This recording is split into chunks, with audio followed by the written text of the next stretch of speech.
الحمد لله الذي خلق الإنسان وكرم وعلمه من البيان ما لم يعلم فسبحان الذي لا يحصى امتنانه باللسان ولا بالقلم ونشهد أن لا إله إلا الله وحده لا شريك له ونشهد أن سيدنا وسندنا وحبيبنا وطبيب قلوبنا ومولانا محمدا عبده ورسوله الذي أرسله بالحق بشيرا ونذيرا وداعيا إلى الله بإذنه وسراجا منيرا أما بعد فقد قال الله تعالى في كلامه المجيد وفي فرقانه الحميد أعوذ بالله من الشيطان الرجيم بسم الله الرحمن الرحيم يا أيها الناس كلوا مما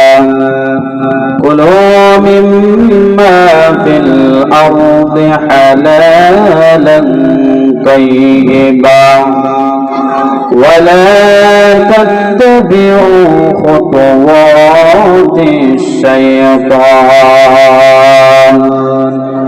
إنه لكم عدو مبين وقال رسول الله صلى الله عليه وسلم لا يدخل الجنة جسد غذي بالحرام أو كما قال عليه الصلاة والسلام صدق الله العظيم وصدق رسوله النبي الكريم ونحن على ذلك لمن الشاهدين والشاكرين والذاكرين والحمد لله رب العالمين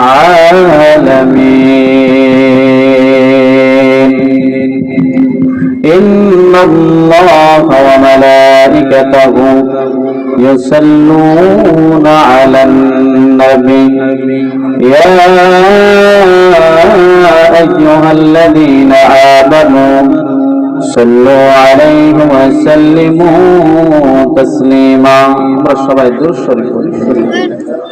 اللهم صل على محمد وعلى آل محمد كما صليت على إبراهيم وعلى آل إبراهيم إنك حميد مجيد اللهم بارك على محمد وعلى آل محمد كما باركت على إبراهيم وعلى آل إبراهيم إنك حميد مجيد كونك مختار قدرتك بنايا कौनन का मुख्तार खुदा तुमको बनाया, उम्मत के निगहबान खुदा तुमको बनाया, उम्मत के निगहबान खुदा तुमको बनाया। या रब मेरे आँखों में समा जाए मदीना, या रब मेरे आँखों में समा जाए मदीना, मुद्दत से मेरे दिल में तमन्ना ये मदीना, मुद्दत से मेरे दिल में तमन्ना ये मदीना। नूरे मदीना हाफिजाতুल কালাম মাদ্রাসার উদ্যোগে তিনময় বার্ষিক ওয়াজ ও দোয়ার মাহফিলের সম্মানিত সভাপতি, সম্মানিত প্রধান বক্তা, প্রাণপ্রিয় মুসলমান বন্ধুগণ, ভাইয়েরা, পর্দার আড়ালের পর্দার নিশিন মা ও বোনেরা, আল্লাহ মহান ওয়া তাআলা এত সুন্দর একটি আয়োজন যারা করেছেন, যারা আমরা আসতে পেরেছি, সবাইকে আন্তরিক শুভেচ্ছা ও অভিনন্দন জানানোর দরকার। কেননা এখন যত জায়গার ভিতরে বেশিরভাগ দেখা যায় যুবকরা বেশিরভাগ গুনাহের আয়োজন করে কিনা, কিন্তু এই জায়গা থেকে বাহির করে আল্লাহ পাক রব্বুল আলামিন একটি প্রতিষ্ঠানের সামনে এমন একটি দিনে মজলিস, এমনকি কোরআনের একটি বোঝার মতো একটি আয়োজন করেছে, তার জন্য আমরা সবাই বলি আলহামদুলিল্লাহ। যে আয়াত আমি তেলাওয়াত করেছি সূরাতুল বাকারার মধ্যে, আয়াতে প্রবেশ করার আগে আমরা আপনাদের সাথে কথা বলবো। আমি যদি আপনাদের সঙ্গে কথা বলে উত্তর দিতে পারবেন তো ইনশাআল্লাহ? সবাই বলেন ইনশাআল্লাহ। ওয়াজ শুধু করলে, বক্তা শুধু করলে, করতে করতে কিন্তু কোনো উত্তর নাই, তাহলে বোঝা গেল কোনো কিছু বুঝছে না, বোঝে নাই।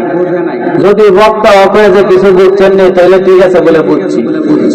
অনেকে আছে একবারে ওয়াজ করে দেয়, তো শ্রোতা বুঝলে বুঝুক, না বুঝলে নাই, তো আমার ওয়াজ আমি করে গেছি, এরকম না, এরকম করা যাবে না। আমি কথা বলবো, আপনারা উত্তর দিবেন ইনশাআল্লাহ। যে আয়াত আমি তেলাওয়াত করেছি বিষয়টা হলো হালালের গুরুত্ব, এমনকি হারামের শাস্তি কেমন হবে। বিষয়টা হলো আমরা সবারই এখন বর্তমানে হারামের দিকে আমরা ঝুঁকিপূর্ণ বেশি। কি বলেন? হালালের প্রতি একদম কম, কিন্তু হারামের প্রতি খুব বেশি। আল্লাহ পাক রব্বুল আলামিন সূরাতুল বাকারার 275 নম্বর আয়াতের মধ্যে জানিয়ে দিলেন, হে পৃথিবীর মানুষেরা শুনিয়ে নাও, ওয়াহাল্লাল্লাহুল বাই'a ওয়া হাররামার রিবা। হে দুনিয়ার মুসলমান বন্ধুগণ আমার, আল্লাহ বলেন উপার্জন করবা, কিন্তু দুইটা রাস্তা আছে। কয়টা রাস্তা? দুইটা রাস্তা আছে। একটা রাস্তা হলো হালাল মাধ্যম, আরেকটা রাস্তা হলো হারামের মাধ্যম। বলুন তো কামাই করার কয়টা পদ্ধতি? দুইটা, একটা হলো হালাল আর একটা হলো হারাম। আল্লাহ জানিয়ে দিলেন পৃথিবীর মানুষের শোনো, এক নম্বরে আল্লাহুল বাই'a ওয়া হাররামার রিবা। এক নম্বর হলো তোমাদের ব্যবসা বাণিজ্য, বেচা কিনা আমি আল্লাহ হালাল করছি। কি করছে? বেচা কিনা কি আমি আল্লাহ হালাল করে দিয়েছি। ওয়া হাররামার রিবা, হে পৃথিবীর মানুষের শোনো, আমি আল্লাহ তোমাদের জন্য সুদকে হারাম করে দিচ্ছি। এরা হারাম করছে, সুদকে হারাম করে দিয়েছেন। সুদের বিনিময় আছে হালাল রাস্তা, উপার্জন করলে তার বিনিময় আছে। হারাম রাস্তায় উপার্জন করলে তার বিনিময় আছে। আছে না নাই? হালাল মাধ্যমে যদি কোনো বান্দা উপার্জন করে, তার ফলাফল হলো জান্নাত। ফলাফল কি? জান্নাত। কোন বান্দা যদি হারাম পথে ইনকাম করে, উপার্জন করে, তার ফলাফল হলো জাহান্নাম। কি জাহান্নাম। আবু হুরায়রা রাদিয়াল্লাহু তাআলা আনহু বলেন, হযরত আবু বকর রাদিয়াল্লাহু তাআলা আনহু বলেন, এক হাদিসের মধ্যে আছে, লা ইয়াদখুলুল জান্নাতা জাসাদুন গুযিয়া বিল হারাম। পৃথিবীর মানুষকে জানায় দিতে চান, এই দুনিয়ার মানুষেরা শোনো, শুধু কামাই করলেই চলবে না, কোন পন্থায় কামাই করতেছে এটা জানতে হবে, কোন পথে উপার্জন করতেছে এটা জানতে হবে। শুধু কামাই করলে চলবে না, কোন পথে করতেছে ওইটা আগে দেখতে হবে, কোন পথে হালাল কোন পথে হারাম ওইটা আগে যাচাই বাছাই করতে হবে। আল্লাহ জানিয়ে দিলেন, হে পৃথিবীর মানুষেরা শোনো, এক নম্বর পথ হলো লা ইয়াদখুলুল জান্নাতা জাসাদুন গুযিয়া বিল হারাম। যে শরীরটাকে, যে দেহটাকে সুন্দর বানাইছো, সুদাম দেহটাকে বানাইছো, সুন্দর করে বানাইছো, কিন্তু এই শরীরটার ভিতরে হারাম ঢোকাইছো। আল্লাহ বলেন, লা ইয়াদখুলুল জান্নাতা জাসাদুন গুযিয়া বিল হারাম। ওই দেহটা যদি সুন্দর হয়ে থাকে, ওই দেহটা যদি সুদাম দেহের অধিকারী হয়, প্রতিদিন সকালবেলা যদি ব্যায়াম করিয়া শরীরটা বানায়, ওই শরীরটা আমার আল্লাহ বলছেন হারাম খাবারের কারণে, হারাম খাবার বর্জন করার কারণে আল্লাহ বলেন ওই শরীরটা কোনদিন জান্নাতে প্রবেশ করবে না।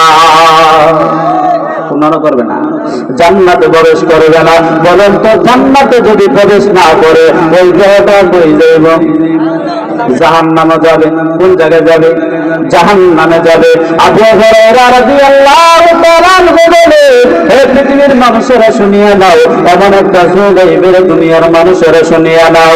আবু হুরায়রা রাদিয়াল্লাহু তাআলা আনহু বলেন, মানুষ ইনকাম করবে বলবে, কোন সময় কোন ইনকামটা করলে হালাল হবে, কোনটা হারাম হবে, পৃথিবীর মানুষেরা জানিয়া নাও। কোনটা হালাল কোনটা হারাম তাদের কাছে যাচাই বাছাই থাকবে না, শুধু বলবে ইনকাম করলেই চলবে। শুধু বলবে কি ইনকাম করলেই চলবে, শুধু টাকা কামাইলেই চলবে, শুধু রিয়াল কামাইলেই চলবে। কিন্তু আল্লাহ বলেন, না না, আমি দুইটা মাধ্যম করে দিয়েছি।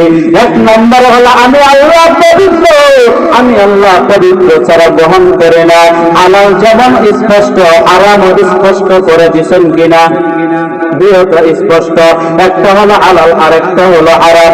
একটা উদাহরণ দিই বন্ধুরা, আপনারা সহজভাবে বুঝবেন। আপনাদের এলাকার বিয়া ছাড়াও বাচ্চা, বিয়া হইলেও বাচ্চা হয়নি, মনে আপনার এলাকা বিয়া হইলেও হয়, বিয়া না হইলেও হয়। যদি বলেন যে বিয়া হইলেও বাচ্চা পাইব, বিয়া না হইলেও বাচ্চা পাইব, বলুন তো দুইটাকে একরকম? দুইটাকে একরকম। একটা হলো হালাল মাধ্যম আর একটা হলো হারামের মাধ্যম। এ বন্ধুরা শুনিয়া নাও, বিয়া করে যেমন করে সন্তান হালাল জাদা হবে, বিয়া না করে যদি সন্তান হই এটা হবে হারাম জাদা। কি জাদা? হারাম জাদা। যদি বিয়ার আগে সন্তান হয় এইটা হবে অবৈধ, আর যদি বিয়া করিয়া শরীয়ত মতো বিয়া করিয়া সন্তান হয় এইটা হবে হালাল জাদা, এইটা হবে বৈধ। আল্লাহ পাক রব্বুল আলামিন জানিয়ে দিলেন, হে পৃথিবীর মানুষেরা, বিয়ার আগে যদি সন্তান হয় ওই সন্তানটা যেমন হালাল জাদা হবে না, পৃথিবীর সকল মানুষ যদি একত্রিত হইয়া বলেন। কিন্তু না না, আল্লাহ বলেন পৃথিবীর মানুষেরা বিবাহের পরে ওই মানুষটা যদি জন্ম দেয় ওইটা হালাল জাদা হবে। যারা হারাম পথে ইনকাম করে এইটা হলো ওই সন্তান হারাম জাদার মতো। কি জাদার মতো? হারাম জাদার মতো। আর যে বান্দাটা, এই বান্দাটা হালাল ভাবে উপার্জন করে, হালাল ভাবে খাবার খায়, হালাল ভাবে উপার্জন করিয়া বলে আমার 10 টাকা পাইলে কোনো সমস্যা নাই, আমি হালাল ভাবে ইনকাম করতেছি, ওই বান্দার রোজগারটা হবে হালাল জাদা সন্তানের মতো। হালাল জাদা সন্তানের মতো। তাহলে বন্ধুরা বলুন, তাহলে বিবাহ করার দরকার আছে না নাই? বিবাহ ছাড়া যদি ওইটা হারাম জাদা হবে, ঠিক তেমনি ভাবে আমরা যদি হালাল ভাবে ইনকাম করে, হালাল ভাবে চলাফেরা করে, এইটা হবে হালাল ভাবে ইনকাম। আর যদি হারাম ভাবে যদি ইনকাম করে, হারাম ভাবে যদি আমরা উপার্জন করে, এটা হবে হারাম জাদা সন্তানের মতো। এই বন্ধুরা বলুন তো, সিরা খাওয়ার দুইটা পদ্ধতি আছে, কয়টা? দুইটা পদ্ধতি, একটা আছে যদি বাচ্চা সার সাথে খান অথবা মুঠের মধ্যে আইটা খান ওইটা খাওয়া যায়, আরেকটা হলো বিজয়া যদি গুড় দিয়া খাওয়া যায়, বিজয়া গুড় দিয়া খাওয়া যায়, মিঠাই দিয়া খাওয়া যায়, কলা দিয়া যদি দেন আরো একটু টেস্ট লাগবে, এখন না আরেকটু কি লাগবে, টেস্ট লাগবে। তাহলে সিরা খাওয়ার দুইটা পদ্ধতি, আবার সিরা ভিজানোর পদ্ধতি আবার দুইটা। কয়টা? একটা টিউবওয়েলের পানি দিয়ে ভিজানো যায়, আর একটা মুঠটা ভিজানো যায়। বুঝে না কথা? বুঝেন না আমার কথা? একটা কি দিয়ে ভিজানো যায়? আপনি যদি বলেন ভাই টিউবওয়েলের মধ্যে তো কষ্ট করে সাপ দেওয়ার দরকার কি, আমার কাছে তো একটা টিউবওয়েল ফিড আছে, ঠিক আছে, একটা টিউবওয়েল ফিড আছে, তাহলে ওই জায়গার মধ্যে ছেড়ে দেয়, বলুন তো সিরা খাওয়ার উপযোগী নেই? সিরা খাওয়া যাবে।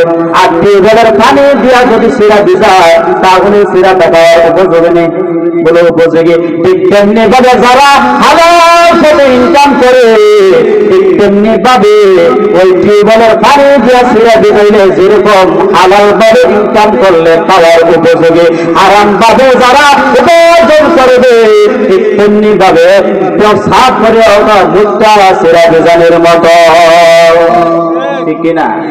কিন্তু আমাদের এলাকার ভিতরে বোঝানো বড় দায়।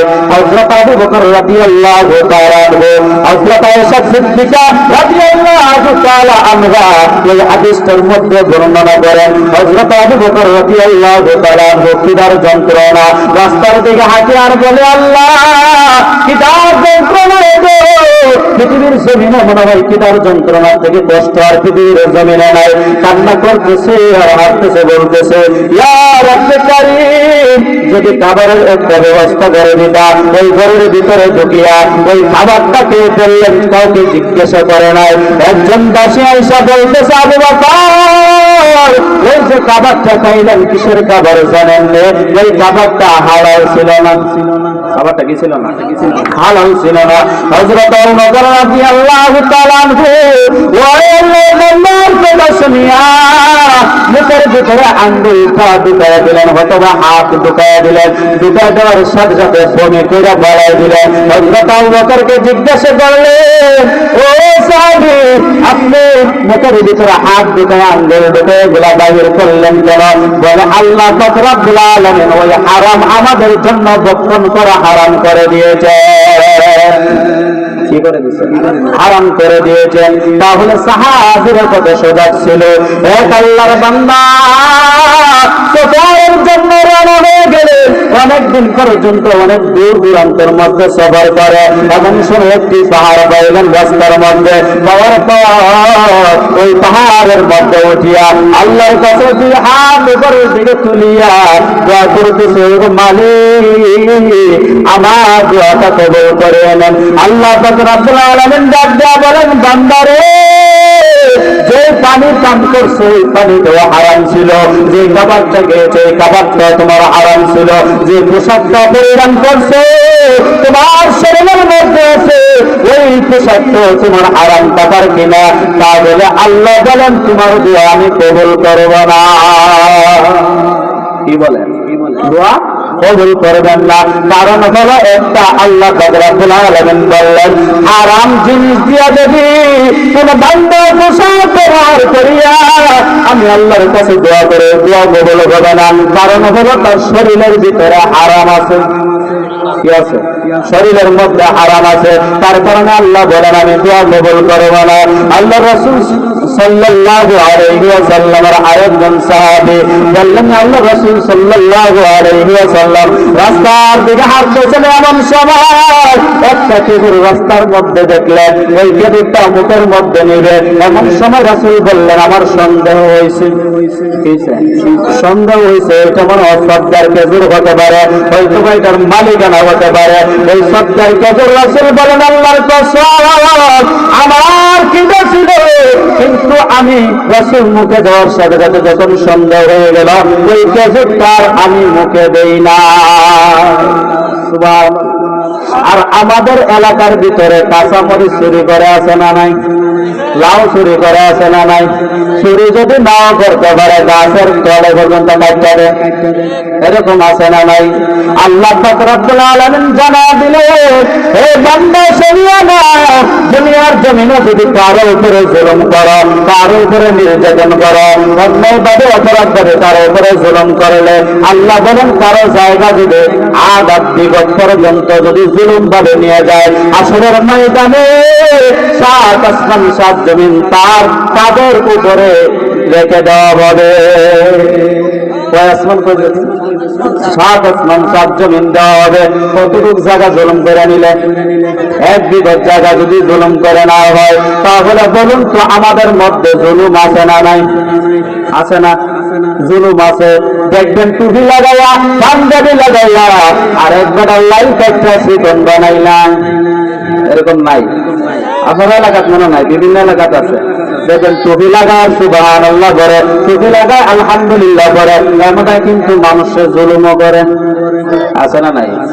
আল্লাহ বলেন, হে পৃথিবীর মানুষেরা, মানুষের উপরে জুলুম যদি করো, হাদিস শরীফের মধ্যে এমন ভাবে আছে, হে দুনিয়ার মানুষেরা শুনিও না, আল্লাহ পাক রব্বুল আলামিন জানিয়ে দিলেন, হাসরের ময়দানে মানুষদেরকে একজন যদি দুইটা পশু থাকে, ওই দুইটা পশু একটা হলো সিংওয়ালা আর একটা হলো সিংবিহীন। একটার সিং আছে আর একটার সিং নাই। ওই সিংওয়ালাটা সিংবিহীন সিং যার নাই, ওইটাকে একটা যদি টুকা মেরে দেওয়া হয়, হাসরের ময়দানে ওই সিংওয়ালাটাকে আবার সিং নাই যেটা, ওইটাকে দিয়ে প্রতিশোধ নেওয়া হবে। এটাকে নিয়ে কি প্রতিশোধ নেওয়া হবে। কারণ হলো আল্লাহ পাক রব্বুল আলামিন জানিয়ে দিলেন, দুনিয়ার যদি রিশকাওয়ালাকে ডেলিভারিকে যদি টক্কর মারা হয়, তাহলে এটা প্রতিশোধ নেওয়া দুনিয়ার পক্ষে সম্ভব নয়। কিন্তু আখিরাতের সময় আল্লাহ বলে, আমি কারো প্রতি জুলুম করব না, কিন্তু যার যার পাওনাটা আমি আল্লাহ দিয়ে দিব। পাওনাটা দিয়ে দিব। কিন্তু আমাদের মধ্যে যারা আছে বেশিরভাগ দেখবেন জুলুম করে মানুষের উপরে। কি করে? জুলুম করে। জুলুম ছেড়ে দিতে হবে। যে আমি বিষয়টা বলেছিলাম, ওয়াহাল্লাল্লাহুল বাইআ ওয়া হারামার রিবা, একটা হলো হালাল পন্থা।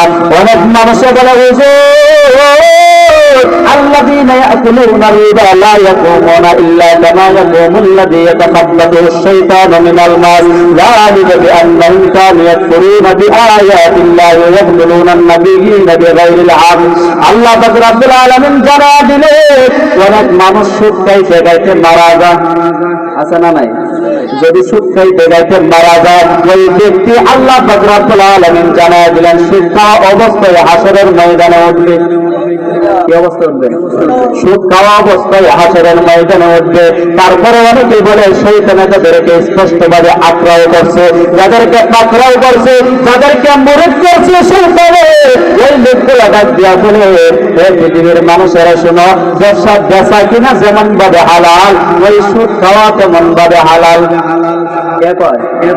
যারা শয়তানকে, শয়তানের কাছে যারা মুরিদ হয়েছে, শয়তানের কাছে কি হয়েছে? মুরিদ হয়েছে, তারা বলে যেমন ভাবে বেচা কিনা হালাল, ঠিক তেমনি ভাবে আল্লাহ বলেন যে তোমরা না না, একটা কথা শুনিয়ে নাও, বেচা কিনা আমি আল্লাহ হালাল করছি, আর সুদকে আমি আল্লাহ হারাম করে দিয়েছি। কি করছে? কি করছে? সুদকে হারাম করে দিয়েছেন। আর আল্লাহ বলেন ব্যবসা বাণিজ্যকে কি করছেন? হালাল করছেন। ব্যবসার আবার কিছু কোয়ালিটি আছে। ব্যবসার কি আছে? কোয়ালিটি ছাড়া যদি জানগা, 1 কেজি যদি আপনার আটা কিনতে যায় 900 গ্রাম দিলে, এটা কি হালাল না হারাম? সবাই তো হারাম। হালাল না হারাম? একবার স্পষ্ট হারাম। কারণ হলো ওই জায়গা ব্যবসা হইতেছে না, ওই জায়গা মানুষের সাথে জুলুম হইতেছে, ডাকাতি হইতেছে। কি ব্যবসার নামে কি হইতেছে? ডাকাতি হচ্ছে। যদি আপনার 1 কেজি তেলের জন্য যান, অনেকে আছে 950 গ্রাম দেয়। কয় গ্রাম? 950 গ্রাম।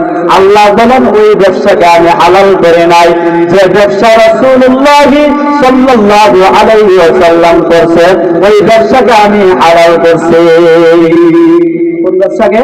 যেটা রাসূল করেছেন, ওইটাকে কি করছেন? হালাল করছেন। তারপরে আল্লাহ বলেন, যারা ফিরে আসবে তারা যেন চিন্তা না করে, টেনশন না করে তওবা করবে। আর যারা ফিরে না আসবে, আমরুহু ইলাল্লাহ ওয়া মান আদা ফাউলাইকা আসহাবুন নার। যারা ফিরে আসবে না তাদের জন্য চিরস্থায়ী জাহান্নাম। এই জাহান্নাম চিরস্থায়ী জাহান্নাম। ওয়া মান আদা ফাউলাইকা আসহাবুন নার হুম ফিহা খালিদুন। আল্লাহ বলেন, হে পৃথিবীর মানুষেরা, যারা সুদ থেকে তওবা না করে আসবা, সুদের ব্যবসা সবসময় করবা, আমি আল্লাহ জানাইয়া দিলাম তাদের জন্য জাহান্নাম। আর জাহান্নাম কতদিনের হবে জানাবে? চিরস্থায়ী তারা জাহান্নামে থাকবে। কোন জায়গায় থাকবে? জাহান্নাম। বলুন তো, জাহান্নামের জায়গাটা আরামের না আরামের? না, আরাম লাগবে জাহান্নামে না শাস্তির জায়গা? ওই জায়গায় কোনো আরাম নাই, ওই জায়গায় শুধু শাস্তি আর শাস্তি। ওই জায়গায় শুধু কি শাস্তি আর শাস্তি। ওই জায়গায় কোনো ধরনের আরাম পাওয়া যায় না, ওই জায়গার ভিতরে শাস্তির জায়গা। আল্লাহ পাক রব্বুল আলামিন জানায়া দিলেন, অনেক মানুষ আছেন দেখবেন, অনেক মানুষের ক্ষতি করে, রাইতেও করে, দিনও করে, আছে না নাই? একজন একটু আগে গিয়া বলতেছে, হুজুর মা বাবার ওয়াজ বড় দরকার। কিসের দরকার? মা বাবার ওয়াজ বড় দরকার। এখনের ছেলে মেয়েরা মা বাবার কথা শুনে না। মা বাবা যদি বলে পশ্চিম দিকে যায়, তারা দক্ষিণ দিকে যায়, আছে না নাই? এরকম নাই? আল্লাহ পাক রব্বুল আলামিন জানাই দিলেন, হে পৃথিবীর মানুষেরা শোনো, ওয়াকাদা রাব্বুকা আল্লা তা'বুদু ইল্লা ইয়্যাহু ওয়া বিল ওয়ালিদাইনি ইহসানা।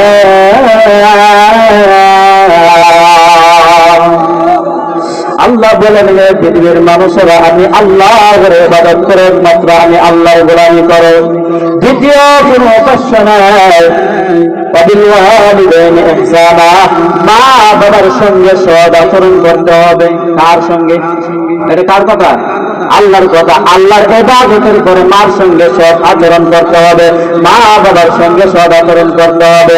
মা বাবা যদি মনে করেন পৃথিবীর সবচেয়ে খারাপ মানুষ, সবচেয়ে খারাপ মানুষ, সবচেয়ে নিকৃষ্ট মানুষ, তারপরে মা বাবার সামনে মুখ খোলা যাবে না। কি বলেন? মা বাবার সঙ্গে কি কথা করা যাবে না? মুখ খোলা যাবে না। এটা কার কথা? ইন্না ইয়াবলুগান্না ইন্দাকাল কিবারা আহাদুহুমা আও কিলাহুমা ফালা তাকুল লাহুমা উফফিন ওয়ালা তানহারহুমা ওয়া কুল লাহুমা কাওলান কারীমা।